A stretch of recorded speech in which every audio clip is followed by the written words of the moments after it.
السلام علیکم مائی YouTube family. قرآن پاک Urdu translation online class day 3 سورہ بقرہ آیت نمبر 6 to 10. بسم اللہ الرحمن الرحیم. انا بے شک الذین جن لوگوں نے کفروا کفر کیا سواء برابر ہے علیہم ان پر اانذرتہم خواہ آپ انہیں ڈرائیں ام یا لم نہ تنذرہم نہ ڈرائیں انہیں لا نہیں یؤمنون ایمان لانے والے مطلب وہ ایمان پھر بھی نہیں لانے والے. بے شک وہ لوگ جنہوں نے کفر کیا ان کے حق میں دونوں باتیں برابر ہیں، چاہے آپ انہیں ڈرائیں یا نہ ڈرائیں وہ ایمان نہیں لانے والے. یہاں ان کافروں کا ذکر ہو رہا ہے جنہوں نے یہ طے کر لیا تھا کہ چاہے کتنے واضح اور روشن دلائل ان کے سامنے آ جائیں وہ کبھی بھی آپ صلی اللہ علیہ وآلہ وسلم کی دعوت پر ایمان نہیں لائیں گے.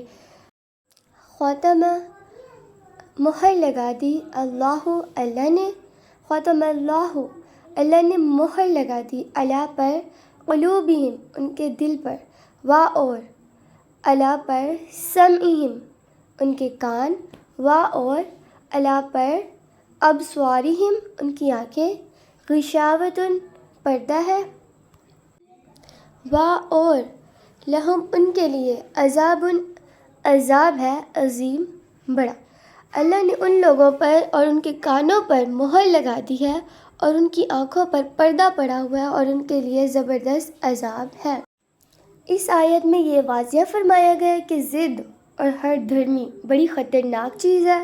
اگر کوئی شخص ناواقفیت یا غفلت وغیرہ کی وجہ سے کسی غلطی کا ارتکاب کرے تو اس کی اصلاح کی امید ہو سکتی ہے، لیکن جو شخص غلطی پر اڑ جائے اور تہیہ کر لے کہ کسی بھی حالت میں یہ بات نہیں ماننی تو اس کی ضد کا آخری انجام یہ ہوتا ہے کہ اللہ تعالیٰ کی طرف سے اس کے دل پر مہر لگا دی جاتی ہے، جس کے بعد اس سے حق کو قبول کرنے کی صلاحیت ہی ختم ہو جاتی ہے.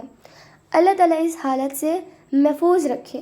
لہٰذا اس پر شبہ نہیں ہونا چاہیے کہ جب خود اللہ تعالیٰ نے ان کے دل پر مہر لگا دی تو معذور ہو گئے، اس لیے کہ یہ مہر لگانا خود انہی کی ضد اور تہیہ کرنے کا نتیجہ ہے کہ حق بات نہیں ماننی. اور من سے الناس لوگوں میں سے من جو یقول کہتے ہیں آمنا ہم ایمان لائے باللہ اللہ پر اور بالیومی اور دن پر آخری آخرت کے اور ما نہیں ہم وہ بمؤمنین ایمان لانے والے.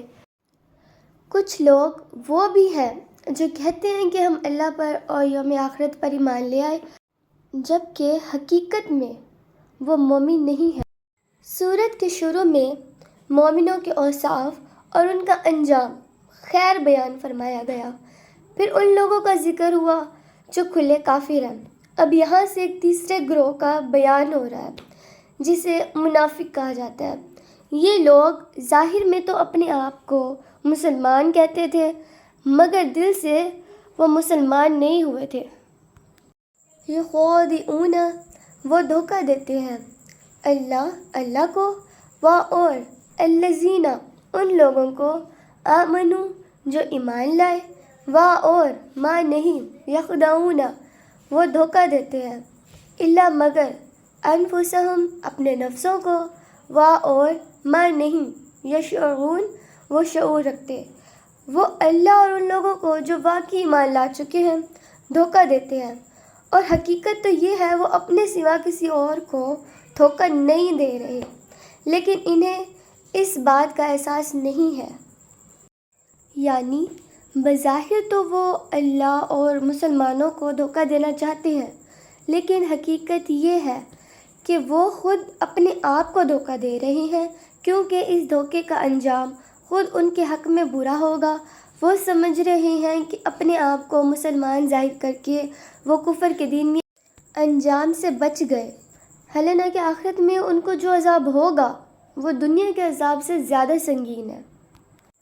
فی میں قلوبہم ان کے دلوں میں مرض بیماری ہے، فا پس زادہم پس زیادہ کر دیا اس کو، اللہ نے مرضن بیماری کو، وا اور لہم ان کے لیے عذاب عذاب ہے، علیم دردناک، بما اس کے جو کانو وہ تھے یکذبون جھوٹ بولتے۔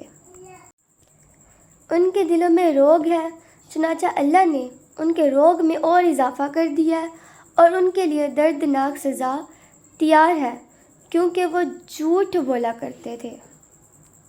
یہ وہی بات ہے جو پیچھے میں نے آیت 7 میں بتائی ہے، یعنی شروع میں انہوں نے اپنے اختیار سے اس گمراہی کو اپنایا اور اس پر اڑ گئے، یہ ان کے دل کی بیماری تھی۔